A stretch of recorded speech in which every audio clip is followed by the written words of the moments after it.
మొన్న మా ఊర్లో గుడి ఓపెనింగ్ జరిగిందని చెప్పాను కదా, ఫస్ట్ని లక్షవారం అయితే ఆ రోజు వెజ్ భోజనం పెట్టారు కదా.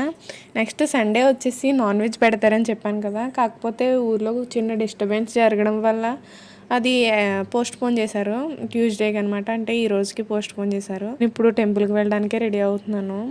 కాకపోతే మొన్న శారీ కట్టుకున్నాను. ఇక్కడ శారీ కట్టుకోమంటే పట్టు శారీ కట్టుకోమంటున్నారు. నాకు చాలా ఇబ్బందిగా ఉంటుంది. అందుకే ఈరోజు డ్రెస్ చేసుకున్నాను. మొహానికి ఫెయిర్ అండ్ లవ్లీ అప్లై చేసి కాటుగా బొట్టు అన్నీ పెట్టేసుకున్నాను. నాకు వచ్చిన సింపుల్గా హెయిర్ స్టైల్, నాకు వచ్చిన ఒకటే హెయిర్ స్టైల్ అదే వేసుకున్నాను అనమాట. హెయిర్ డ్రై అవ్వలేదు, సో అందుకే పోనీ పెట్టేసుకుంటున్నాను లేట్ అయిపోతుందని చెప్పి. పిల్లలు పుట్టిన తర్వాత హెయిర్ ఊడడం మళ్ళీ అవి రావడం అది చాలా చికాగ్గా ఉందన్నమాట. అవి చిన్న చిన్నగా వచ్చాయి, అస్సలు బాగాలేదు. నా దగ్గర ఉన్న ఇయర్ రింగ్స్ చిన్న బొట్టులు పెట్టేసాను. ఇలా సింపుల్గా నా లుక్ కంప్లీట్ చేస్తాను.